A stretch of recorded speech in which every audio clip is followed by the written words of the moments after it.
Hi there, it's Patty from Patty's Crafty Spot. Today I'm showing you all the new releases from the Beary scrap. Some of you I know might have received your patterns today. A good portion of you are probably going to get them tomorrow, and I'm sure there's going to be a lot of happy people. How many of you are going to hug the mailman when he shows up at your door? Just want to show you all the new ones. They're so cute. We have the new Hilda Hippo, super cute. And then there's Tired Teddy. So cute. Could you just see Tired Teddy like hanging on a scrapbook layout and just kind of like hugging the top of your pictures? Wouldn't that be so cute on a layout? Then Gina Giraffe. I love this one. I think she is so cute. I couldn't wait to make her. One of the things I get to do is I get to see some of Kim's kind of stuff in the process of making. So she kind of throws things out there so we can see them. And I have seen this one quite a couple of months ago, I think. This was kind of been a couple months in the making. And you guys just got to see it the last week when you got to order it. But I've been dying to make this one for like 2 months now. And I just love her. The other new one is Cocoa Bear.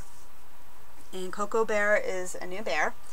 Really cute because he's kind of got the little chubby cheeks right here. Different than if you have some of the other Tear Bear patterns. I just really love this shape head. It's kind of new and fun to make. And then the new one is Kaya Kangaroo. Really cute, the little baby. Now this one here has got a lot of pieces to it. I know some of you are just getting these patterns for the first time. This is probably not one of the first ones you want to make. I would say if you got the whole set, either the hippo or either the two of the teddy bears, they're going to be the easiest to start with because they have bigger pieces and stuff. This one's going to take some work. But just as a little hint, if you make this one, what I did was I made the mama kangaroo first and put it all together, and then I made the baby, only because that way my pieces didn't get all mixed up, and it was just much easier instead of trying to figure out all the pieces that were there to make them. And a few little things. I know people have been questioning about how many layers of paper to use. I use 2 layers. Some people use 3. I've even heard of people even using more. For each piece, 2 layers is usually going to be enough. The paper is usually different thicknesses too, because I don't know if you all know or not, but the paper is handmade. It's not made by a machine or anything. So you may get a certain color one time, and then the next time you're going to get it and it's even thin or thick, vice versa. It's all handmade, so it's going to be different. But like this particular gray I used was really thin. I used 2 layers of each. If you use more, it's going to get, the more you use, the thicker it's going to get. Now this stuff was thin, and you can see how thick this is. Each piece is 2 layers. So like in the center here, you have 2 layers for the paw, 2 layers for the leg, 2 layers for the body, 2 layers for the bottom leg. So that makes it pretty thick. So if you were doing 3 layers, that's going to be a really thick piece. Like the kangaroo here, because there's so many pieces, and you can see how thick this one is. And the top paper I used, this one was pretty thick to begin with. So I used 2 layers. Like I said, it's just, you know, a matter of preference too.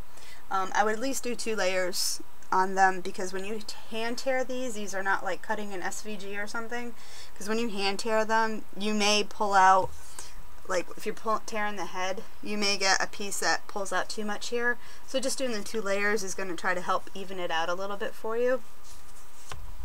Let's see, another question I have, oh, not a question, but something I want to show you is somebody had asked how many bears or whatever you can get out of the paper.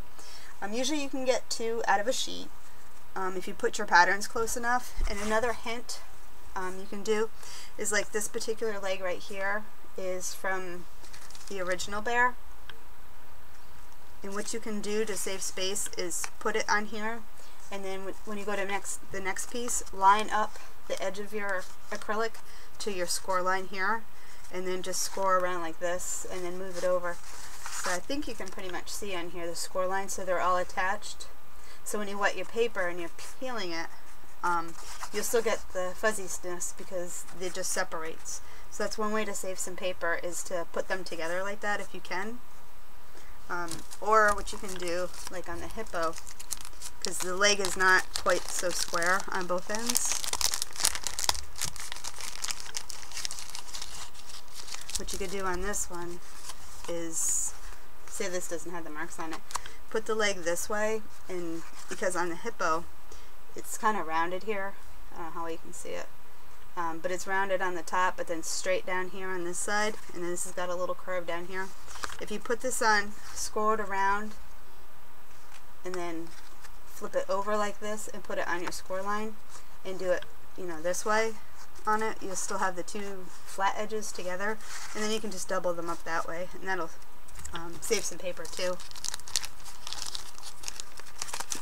Another thing you can do, a little hint, the noses and stuff, on a lot of the bears, not the ones that I'm using, but a lot of them, I don't know if people know or not, but the paw punch is what a lot of people use for the nose.